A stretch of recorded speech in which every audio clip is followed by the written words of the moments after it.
జీవాధిపతియు ఆయనే, జీవిత కాలమెల్ల స్తుతించెదము.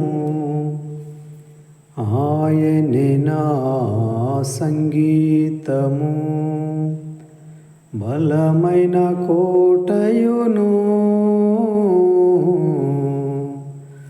జీవాధిపతియు ఆయనే, జీవిత కాలమెల్ల స్తుతించెదము. జీవాధిపతియు ఆయనే, జీవిత కాలమెల్ల స్తుతించెదము.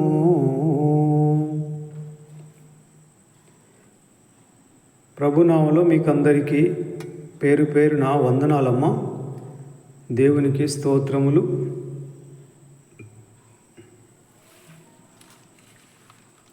ప్రియమైన సహోదరులారా,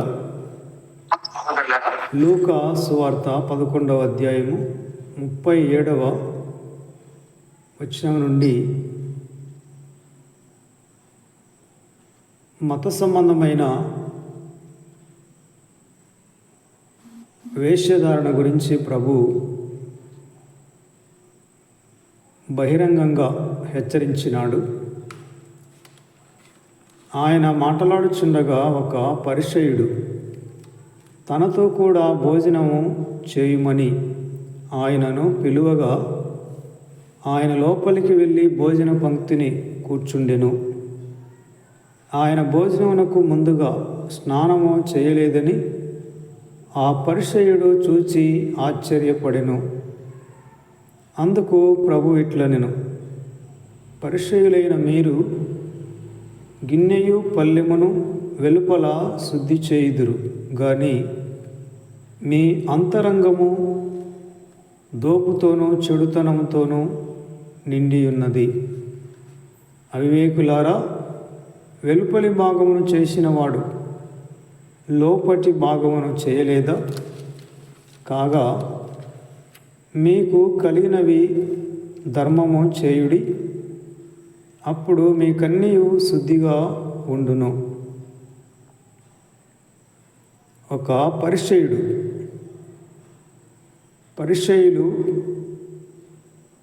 మతోన్మాదులుగా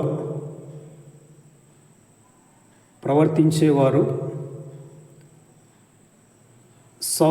పౌలు కాక ముందు కూడా పరిసయ్యుల మతము ఒక మతోన్మాదిగా ఉండేవాడు. పరిసయ్యులు యేసు ప్రభుని ఎక్కడ చూసినా కూడా ఆయన్ని శోధించేవారు. ఆయన్ని ఎలాగైనా మాటల ద్వారా తప్పుపట్టాలని అనేక రకాలుగా ప్రయత్నాలు చేసినారు. ఎవరు భోజనానికి పిలిచినా ఆయన వెళ్ళేవాడు. పిలిచిన వాళ్ళు కొంతమంది ఆయనలో ఉన్న సద్గుణాలని గుర్తించలేదు. ఆయన ద్వారా కలిగే ఆధ్యాత్మిక మార్పుని పొందుకొనలేదు. కానీ వేరే చోట నుండి వచ్చిన వాళ్ళు ఆ ఇంటికి వచ్చి బాగుపడిన వాళ్ళు ఎంతోమంది ఉన్నారు. ఇక్కడ కూడా యేసు ప్రభు తనతో కూడా భోజనం చేయాలని పరిసయ్యుడు కోరినాడు ప్రభువుని. ఆయన అలాగే అని భోజనానికి వెళ్ళి పంక్తిలో కూర్చున్నాడు. పరిసయ్యుడు యేసు ప్రభువుని యగాదిగా చూస్తున్నాడు. ఏంటి ఈయన భోజనానికి ముందు స్నానం చేయలేదే అని పరిసయ్యుడు ఒక రకంగా వింతగా చూస్తున్నాడు. అతను చూసేది ప్రభు గమనించి అతనితో అన్నాడు, పరిసయ్యునితో, మీరు గిన్నెయు పల్లెమును వెలుపల శుద్ధి చేస్తారు కానీ మీ అంతరంగము దోపుతో చెడుతనంతో నిండి ఉన్నది. అవివేకులారా, వెలుపలి భాగమును చేసిన వాడు లోపటి భాగమును చేయలేదా? మీరు దాచుకున్న వాటిని అమ్మి పేదలకు ఇవ్వండి, అప్పుడు మీకు అన్నీ కూడా శుద్ధిగా ఉంటాయని ప్రభువు చెప్పాడు. మత సంబంధమైన ఆచారాలు ఎలా ఉంటాయంటే, బాహ్య శుద్ధిని ఎక్కువగా వారు అనుసరిస్తారు. బాహ్య శుద్ధిని మనకు కూడా పైకి బాహ్యముగా శుద్ధి చేసుకోవడం అనేది మనం చూస్తూ ఉంటాం. ఎవరైనా మరణిస్తే అక్కడికి వెళ్ళి వచ్చిన వారు అలాగే బట్టలతో స్నానం చేసి క్రొత్త బట్టలు ధరించుకొని ఇంట్లోకి వెళ్తారు. స్నానం చేయకుండా లోపలికి వెళ్ళరు. మామూలుగా మరణించిన వాళ్ళ దగ్గరికి వెళ్ళినప్పుడు అక్కడ అనేక రకాల క్రిములు ఉంటాయి. పరిశుభ్రత పరంగా, ఆరోగ్యపరంగా స్నానం చేయడం మంచిదే, కానీ అది ఒక మతాచారం కాదు. కానీ దాన్ని కూడా మతాచారంగా అనుసరించే వాళ్ళే ఎక్కువ ఉంటారు. మతాచారం అనేది, మతం అనేది ఎక్కువ బాహ్య శుద్ధికి ప్రిఫరెన్స్ ఇస్తుంది. మనుషులు పైరూపాన్ని చూస్తారు, ఆయన అంతరంగాన్ని చూస్తాడు.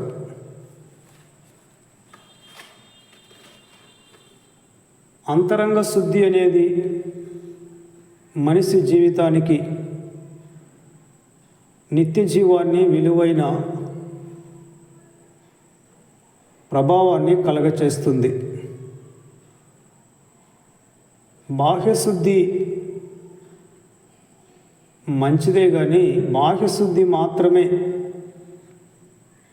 దేవుని చేరడానికి మార్గం అనే మతము కూడా, మత సంబంధమైన మనుషులు కూడా ఉన్నారు. అలాగని చేతులు కడుక్కోకుండా గలీజుగా, కాళ్ళు చేతులు కడుక్కోకుండా మట్టి చేతులతోనే ఆహారాన్ని తినడం వలన అనేక రకాల ఇన్ఫెక్షన్లు వస్తాయి. ఆరోగ్యము దెబ్బతింటుంది. అది ఆరోగ్యపరంగా ప్రాముఖ్యమే శుభ్రం చేసుకోవడం, కాళ్ళు చేతులు, ముఖము, నోరు కడుక్కోవడం, స్నానం చేయడం మంచిదే. కానీ స్నానం చేయకపోవడం అనేది అదేదో అపవిత్రత, అదేదో భ్రష్టత్వం అని ఈ పరిసయ్యుడు ప్రభువుని చూస్తున్నాడు. ఇదే మాటలు సులభ తర్జుమాలో చూస్తే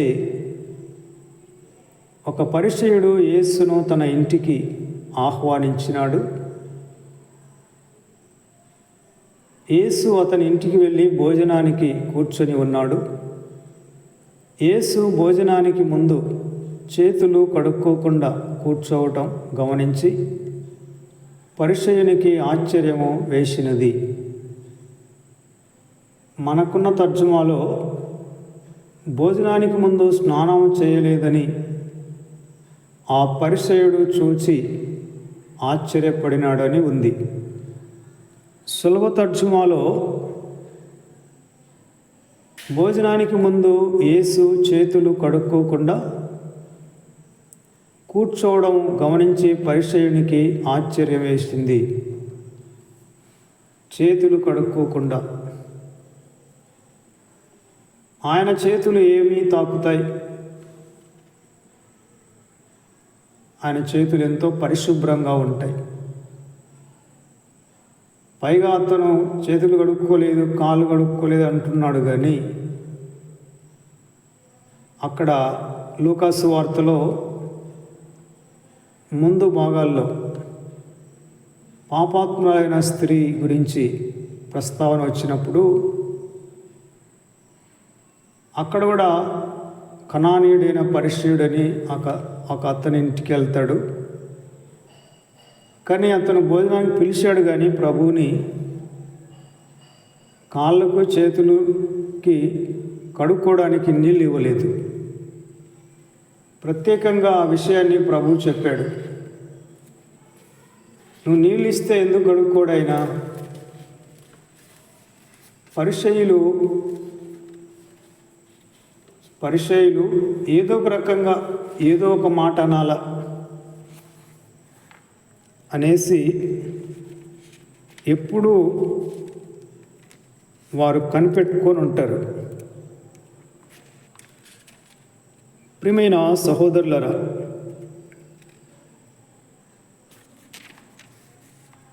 నేను నీ ఇంటిలోనికి వచ్చినప్పటి నుండి నీవు నాకు నీళ్ళు ఇవ్వలేదు. లూకాసు వార్తలోనే 7వ అధ్యాయము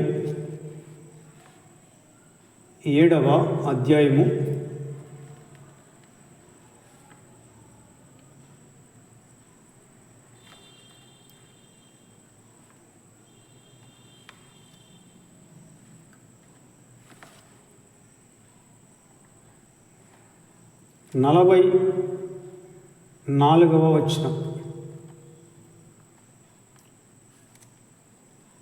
యేసు సీమోనుతో ఇట్లా, నేను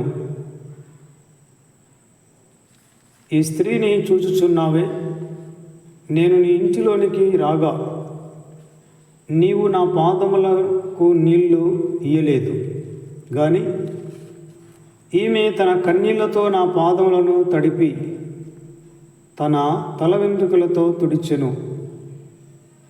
నీవు నన్ను ముద్దు పెట్టుకునలేదు, కానీ నేను లోపలికి వచ్చినప్పటి నుండి ఈమె నా పాదములు ముద్దు పెట్టుకునట మానలేదు. నీవు నూనెతో నా తల అంటలేదు, కానీ ఈమె నా పాదములకు అత్తరు పూసెను. భోజనానికి పిలిచినావు, కానీ నాకు నీళ్ళు ఇచ్చినావా? కాళ్ళు చేతులు కడుక్కోమని. కానీ ఈమె తన కన్నీళ్లతో నా పాదాలు తడిపినది, తన కురులతో తుడిచినది. ఇక్కడ పరిసయ్యుడు కూడా ప్రభువుని భోజనానికి పిలిచినాడు, కానీ నీళ్ళు ఇవ్వలేదు. పైగా ఈయన కాళ్ళు చేతులు కడుక్కోకుండానే తింటున్నాడని అతను ఆయన మీద అదో రకంగా చూస్తున్నాడు. అతను ఆలోచన ప్రభు ఎరిగి అన్నాడు, మీరు గిన్నెను పళ్ళాన్ని వెలుపల శుద్ధి చేస్తారు, కానీ మీ అంతరంగం భయంకరమైన చెడుతనంతో, దురాశ, దుష్టత్వంతో నిండి ఉంది. మూర్ఖులారా, గిన్నెలను పల్లెల్ని వెలుపటి భాగం శుభ్రం చేస్తారు, కానీ లోపల మీలో దురాశ, దుష్టత్వము నిండి ఉన్నాయి. మూర్ఖులారా, వెలుపలి భాగము కలగజేసిన వాడే లోపలి భాగమును కలగచేయలేదా? మీరు దాచుకున్న వాటిని పేదవాళ్లకు దానం చేయండి, అప్పుడు మీరు పూర్తిగా శుభ్రం అవుతారు అని చెప్పాడు. ప్రియమైన సహోదరులరా, మతం అనేది బాహ్యశుద్ధిని ఎక్కువగా కోరుకుంటుంది, బాహ్యశుద్ధిని ఎక్కువగా హైలైట్ చేస్తుంది. చాలామంది అలాంటి మతాచారాల్లో పెరిగిన వాళ్ళు ఏమంటారంటే, నేను స్నానం చేయలేదు, అందుకే నేను ప్రార్థన చేయించుకోనిలే, నేను స్నానం చేయలేదు, నేను ప్రార్థన నాకు వద్దులే అంటారు. అంటే స్నానం చేయడానికి ప్రార్థన చేయించుకోవడానికి సంబంధం ఏముంది? నేను స్నానం చేయలేదు, మందిరం లోపలికి రావద్దులే అంటారు. ఎవరింటికైనా ప్రార్థనకు వెళ్ళాల్సి వచ్చినప్పుడు వాళ్ళు అంటారు, అయ్యా ఇల్లు అంతా కూడా శుభ్రంగా కడిగేమో అంటే రోజు కడగరా? మీ ఇంటిలో ప్రార్థన పెడుతున్నామని వారానికి ఒకసారి ఆ ప్రార్థనకు పెట్టినప్పుడే మీరు ఇల్లు కడుక్కుంటారా? చాలామంది పల్లెటూళ్ళలో అయితే కోటాలు ఉంటాయి కదా, నేలలు ఉంటాయి. అయ్యా ఇల్లు పేడ నీళ్ళు అలకలేదయ్యా, పేడ నీళ్ళు అలుక్కొని ఇల్లు శుభ్రం చేసుకున్నాక మీరు ప్రార్థనకు రండి అంటారు. నేనంటానో దుమ్ములో అయినా ప్రార్థన చేద్దామమ్మా, ప్రార్థనకి ఇల్లు అలుక్కోవడానికి సంబంధం లేదు తల్లి అని నేనంటాను. మతాచారాలు చాలా నటన వేషధారణగా ఉంటాయి. కొంతమంది ఆదివారం ఫోన్ చేస్తారు,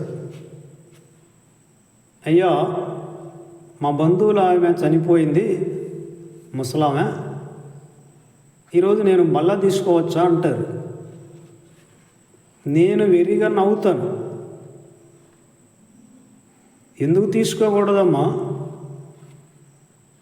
మా నాన్న డెడ్ బాడీ ఇంటి దగ్గర ఉండగానే నేనొచ్చి ఆదివారం ఆరాధన నడిపించి బల్ల పంచలేదా, బల్ల విరవలేదా?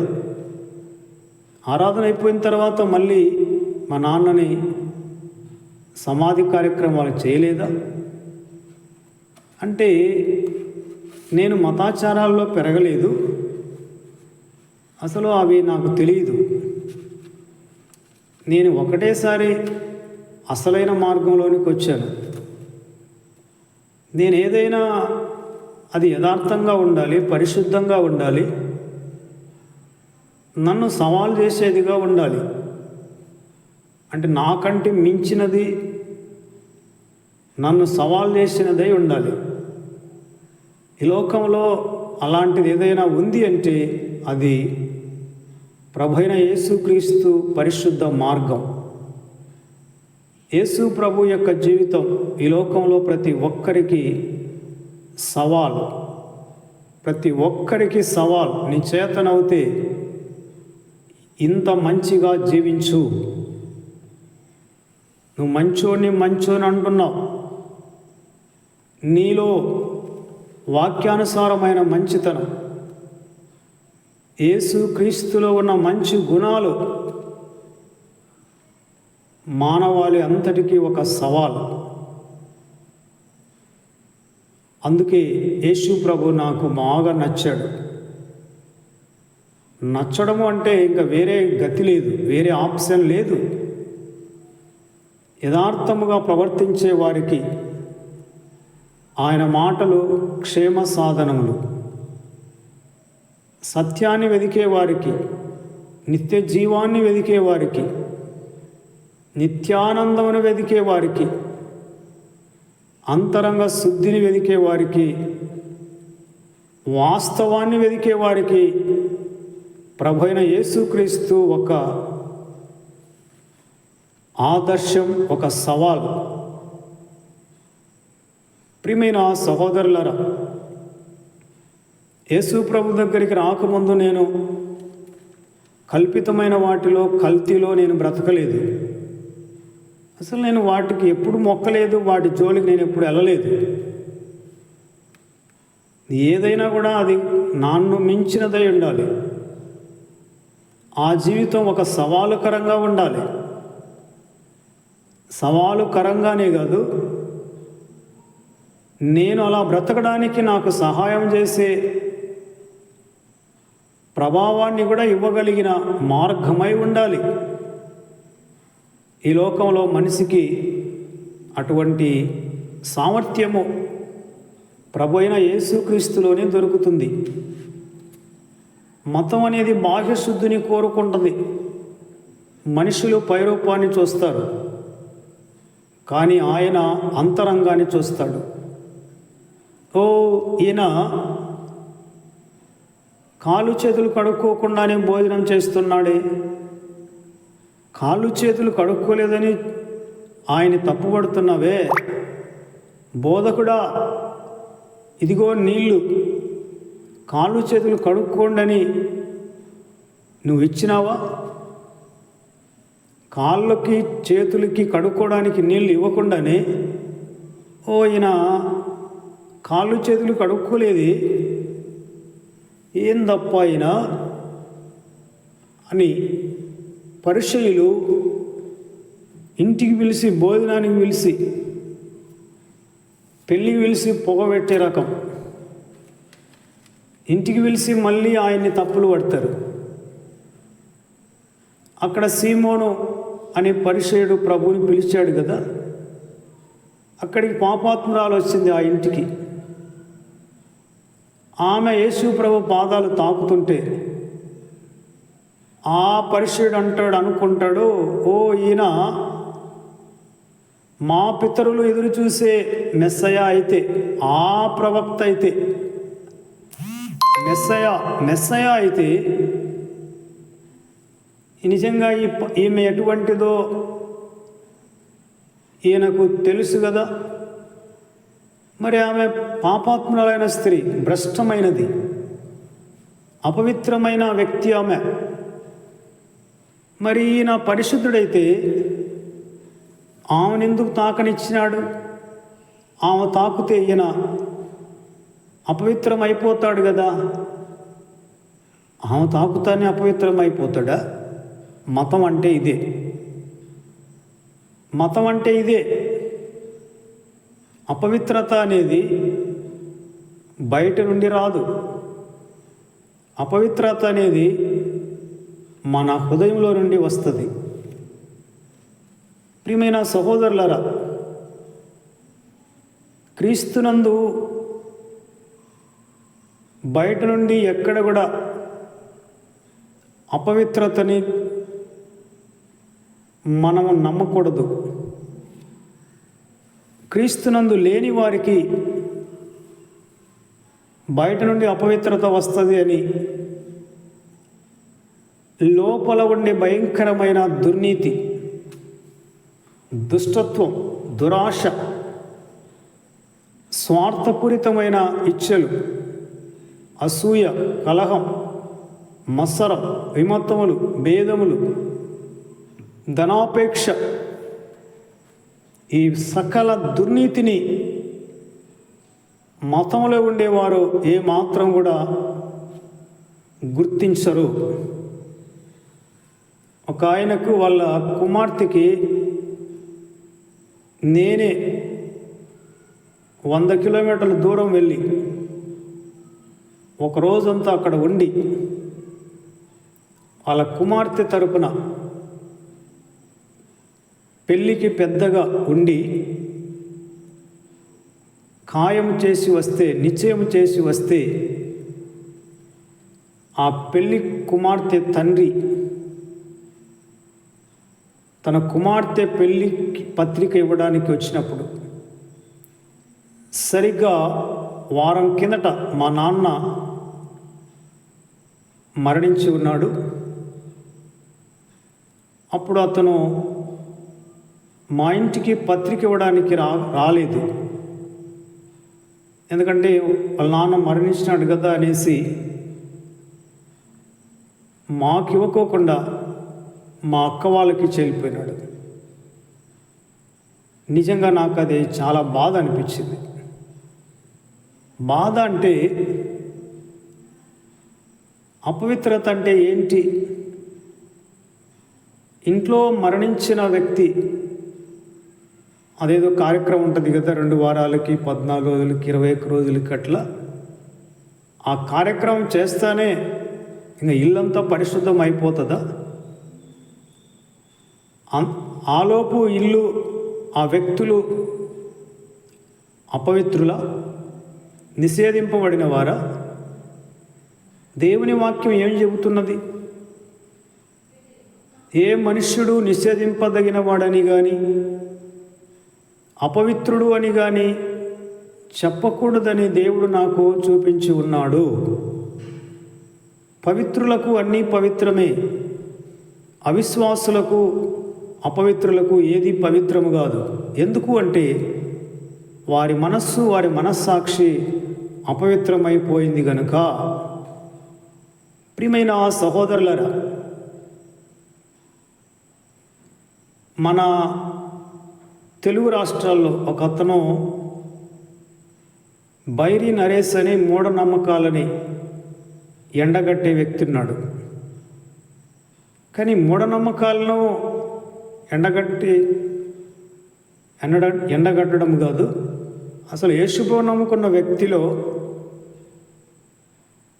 ఈ వ్యక్తి మాత్రమే అసలైన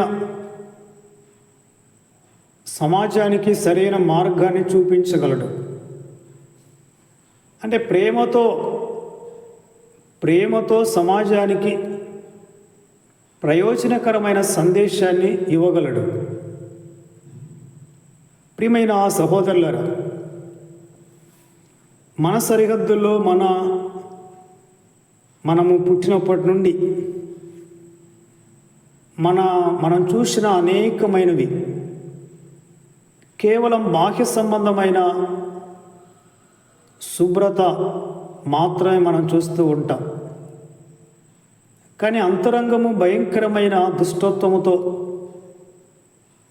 స్వార్థంతో నిండి ఉంది అనేది దాని గురించి ఎవరు కూడా ఆలోచన చేయరు. హృదయశుద్ధి గల వారు దేవుణ్ణి చూస్తారు. హృదయశుద్ధి లేకుండా పరిశుద్ధుని ఎలాగ చూస్తారు? ప్రభువైన యేసుక్రీస్తు రక్తమే అంతరంగాన్ని శుద్ధి చేసే ఒకే ఒక మందు. ప్రభువైన యేసుక్రీస్తు పరిశుద్ధ రక్తము ద్వారానే మన భయంకరమైన సకల దుర్నీతితో నింపబడిన మన హృదయం శుద్ధీకరణగా, తేటగా మారిపోతుంది. మన అంతరంగాన్ని శుద్ధి చేసే ఒకే ఒక్క మెడిసిన్ ప్రభువైన యేసుక్రీస్తు రక్తమే. ప్రభువైన యేసుక్రీస్తు రక్తముతో కాకుండా మరి ఏ రకంగా, ఏ విధంగా అంతరంగము శుద్ధి కాదు. ఇది నేను సవాల్ చేసి చెప్పగలను. Praise the Lord. ఇక వేరే ఆప్షన్ లేదు. ప్రభు అయిన యేసుక్రీస్తు రక్తం మాత్రమే మనిషి అంతరంగాన్ని శుద్ధి చేస్తుంది. మనము మన పాపములను ఒప్పుకుంటే ఆయన నమ్మదగిన వాడు, నీతిమంతుడు గనుక మనలను సకల దుర్నీతి నుండి పవిత్రులనుగా చేస్తాడు. అప్పుడు ఆయన కుమారుడైన యేసుక్రీస్తు రక్తం మన హృదయాన్ని పవిత్రమైనదిగా మారుస్తుంది. యేసు ప్రభు ఇక్కడ పరిశీలితో అంటున్నాడు, మీరు వెలుపలి భాగాన్ని శుభ్రం చేసుకొని అదే దేవుని పరిశుభ్రత అనుకుంటున్నారు, కానీ లోపల దురాశ, దుష్టత్వముతో నిండి ఉన్నారు. మూర్ఖులారా,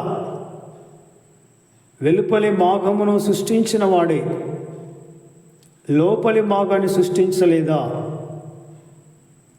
కనబడే ఈ శరీరం ఏమవుతుంది? కొద్ది కాలానికి కనుమరుగైపోతుంది. మన్నైనది వెనుకటి వలనే మన్నైపోతుంది. కానీ కనబడని ఆత్మ ఉంది, దానికి మరణం లేదు. దానికి మరణం లేదు. నశించిపోయే, క్షణికమైపోయే, పురుగులు పట్టే శరీరానికి ఇంతగా బ్యూటీ పార్లర్లకు వెళ్ళి శుభ్రం చేసుకొని రకరకాల క్రీములని పూసుకుంటున్నావే, మరి ఆత్మకు ఏం క్రీమ్ పూస్తావు? ఆత్మ శుద్ధీకరణ ఎలా? మీరు పైరూపాన్ని శుభ్రపరుచుకుంటున్నారు, కానీ మీ అంతరంగం, మీ ఆత్మలో శుద్ధీకరణ లేదు. ఆత్మలో శుద్ధీకరణ లేదు. శరీరాన్ని కలగజేసింది ఆయనే, అలాగే ఆత్మను కలగజేసినది ఆయనే. మీరు కేవలం శరీరాన్ని శుభ్రపరుచుకుంటున్నారు, మంచిదే. మరి ఆత్మ సంగతి ఏంటి? అంతరంగంలో ఉన్న ఆ భయంకరమైన దురాశ, దుష్టత్వాల సంగతి ఏంటి? మీరు ఎవరినైనా ఎక్కడైనా రోడ్లలో, పాడుబడిన బిల్డింగ్లలో విసిరివేసినట్టుగా కొంతమంది గుడారాలు వేసుకొని ఉంటారు కదా, డొక్కలోళ్ళు రకరకాలుగా వాళ్ళని చూసి ఉంటారు. ఈ రకరకాలుగా సిక్కింటికలోళ్ళు గుడారాలు వేసుకొని ఎక్కడన్నా టౌన్కి దూరంగా ఎక్కడన్నా పాత బిల్డింగ్లలో ఉంటారు. వాళ్ళని చూసినప్పుడు వాళ్ళు ఎప్పుడు స్నానం చేస్తారు? కానీ మరి వాళ్ళకి ఎప్పుడైనా జ్వరాలు వచ్చినట్టుగా, టైఫాయిడ్, మలేరియా వచ్చినట్టుగా హాస్పిటల్కి వచ్చినారా? వాళ్ళలో ఎవరైనా బక్కగా ఉంటారా? ఉషోరమంట నీరసంగా ఉంటారా? వాళ్ళు పిల్లలు మొదలుకొని పెద్దోళ్ళ వరకు సింతమొద్దుల్లాగా ఒక్కొక్కరు ఇంతలా ఉంటారు, సింతమొద్దుల్లాగా ఉబ్బి ఉంటారు.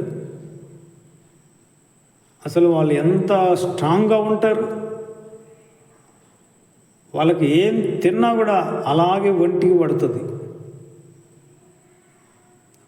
ప్రియమైన సహోదరులరా, మా బండిని నేను కొత్తగా తెచ్చినప్పుడు దాన్ని బాగా నీళ్ళతో కొట్టాను.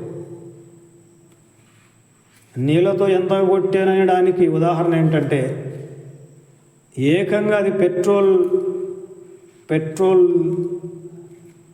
ఉంటుంది కదా బాక్స్, కింద ఆ నీళ్ళ తాకిడికి శిలుం బట్టి పెట్రోల్ లీక్ అయ్యేంతగా నేను నీళ్ళతో దాన్ని కడిగాను. మరీ ఎక్కువ కడగడం వలన అది అక్కడక్కడ శిలుం బట్టి కొన్ని క్రాకులు ఇచ్చినాయి. ఏకంగా పెట్రోల్ బాక్సు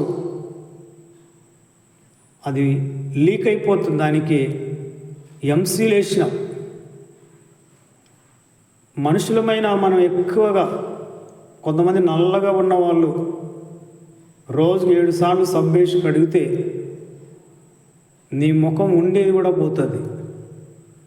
అంటే మనకు స్వచ్ఛందంగా మన శరీరంలో తేమ ఉండాలి, తేమ శాతం ఉండాలి. సోపేసి ఒకటేమైనా రుద్ది కడిగేవనుకో ఆ తేమ శాతం పోతే ముఖం ఎండిపోయిన ముఖంలాగా అయిపోతుంది. రకరకాల అనారోగ్యాలు, రకరకాల ముఖం వికారంగా మారిపోతుంది. ప్రియమైన సహోదరులారా, శరీరంలో తేమ శాతం అనేది కూడా ఉండాలి. మరీ రోజుకు 3 సార్లు స్నానాలు చేస్తే వాళ్ళకి తొందరగా ఆరోగ్యం దెబ్బతింటుంది. చిన్నప్పుడు మేము ప్రతిరోజు స్నానం చేసేవాళ్ళం కాదు. ఎక్కడి నుంచి తెస్తారు నీళ్ళు? బోరింగ్ కొట్టుకొని రావాలి. ఇప్పుడు మాదిరి కుళాయిలు కాదు. మొహాలు కడగాలంటే చిన్నప్పుడు ఒక చెంబుతోనే ముఖం కడుక్కొని అదే భోజనం చేసి సద్దన్నం, చింతపండు కారం సద్దన్నం తిని బ్యాగు ధరించుకొని ఊరుకో స్కూల్కి. ముఖానికి పౌడర్ లేదు, ఏమీ లేదు. కానీ ఎంత ఆరోగ్యం, ఎంత ఉల్లాసం. శరీరాన్ని మనం శుభ్రం పరుచుకునే కొద్దీ, దాన్ని ఎక్కువగా కేర్ తీసుకునే కొలది అది ఇంకా మనల్ని ఇబ్బంది పెడుతుంది. ఒక ఆమె శెట్టిగారు, ఆమెకు భర్త లేడు. అప్పుడప్పుడు నేను వాళ్ళ బంకులోకి వెళ్తాను సరుకులకి. ఒకరోజు పొద్దున్నే చూస్తే ఆమె ముఖం ఉబ్బింది. ఏమైంది మా, ఎందుకు ఇట్లా ముఖం వాసిపోయిందంటే, అన్నా నేను వెంట్రుకలకి కలర్ వేసానన్నా, అది నాకు వంటలేదు, దాని వలన తెల్లారేసరికి నా ముఖం వాసిపోయిందన్నా అన్నది. చూసారా, మరీ అతిగా మనం శరీరాన్ని ప్రేమిస్తే, అతిగా మనం దాన్ని ఏదో చేయాలా, 50 ఏళ్ళు కూడా 25 ఏళ్ళ మాదిరి ఉండాలని ప్రయత్నం చేస్తే లేనిపోని అగసాట్లు వస్తాయి. ప్రియమైన సహోదరులారా, ఈ రకరకాల క్రీములు రాసి లేనిపోని ఈ సైతాన్ మొక్కల్లాగా మారిపోతాయి. ప్రియమైన సహోదరులారా, జాగ్రత్త. సుందరమైన మన శరీరాలకి ఎక్కువ సౌందర్యం అవసరం లేదు. ఏదైనా కూడా తగినంతగా శుభ్రం ఉండాలి. ఎక్కువగా ఆత్మశుద్ధి మీద మనం ఎక్కువ కాన్సంట్రేషన్ చేయాలి. ఎక్కువగా మనం అంతరంగాన్ని శుద్ధి చేసుకోవడానికి ఎక్కువ మనం కేర్ తీసుకోవాలి. అంటే నేను ఎవరినైనా తప్పుగా మాట్లాడానా అని, ఎవరినైనా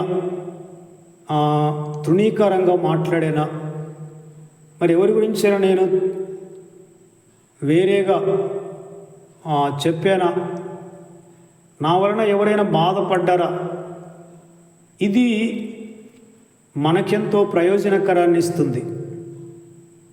ప్రియమైన సహోదరులరా, పైరూపము కొద్దిగా తగినంతగా శుభ్రపరచుకోవాలి. కానీ అంతరంగాన్ని ఎక్కువగా మనం కేర్ తీసుకోవాలి. ఎందుకంటే ఆత్మే కదా శాశ్వతం.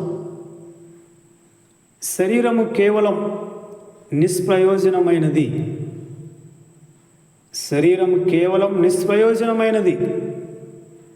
ఆత్మయే జీవింపచేయునది. మతంలో ఆత్మను గురించిన శుద్ధీకరణ మెడిసిన్ ఉండదు, సందేశాలు ఉండవు. మతంలో ఎంతసేపు లోక సంబంధమైన తెలివితేటలే ఉంటాయి. ఇప్పుడు మన దేశంలో మత సంబంధమైన సంస్థలు ఉన్నాయి కదా, మరి వాళ్ళకి రాజకీయాలు ఎందుకు అంటే, వాళ్ళకి వాళ్ళ సిద్ధాంతాలని, వాళ్ళ లోపల ఉన్న కుళ్ళుని, కుతంత్రాలని విచ్చలవిడిగా వాడడానికి, అధికారాలను ఉపయోగించుకొని ప్రజలను బాధ పెట్టడానికి. రాజకీయాలు ఎందుకంటే వాళ్ళ సిద్ధాంతాలు, వాళ్ళ కుతంత్రాలని, వాళ్ళ ఉన్మాదాన్ని,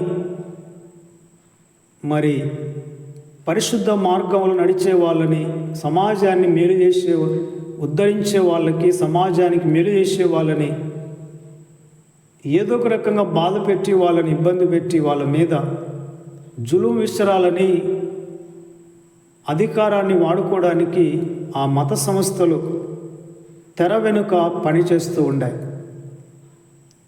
అందుకే ఈ దశాబ్ద కాలంగా పబ్లిక్లో, వీధులలో,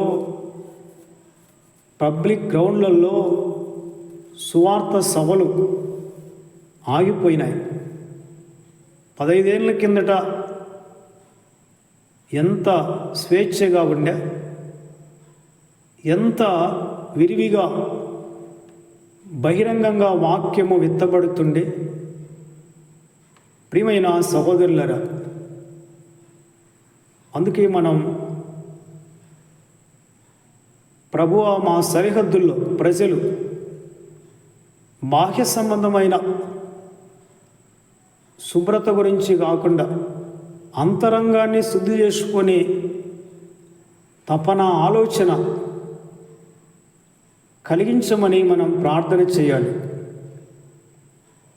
ప్రభు ఈ మాటలు దీవించునుగాక. అందరికి వందనాలమ్మా, దేవుని స్తోత్రాలు. సహోదరుడు ఏష్క ప్రార్థన చేస్తాడు. రాజమ్మ దీవెన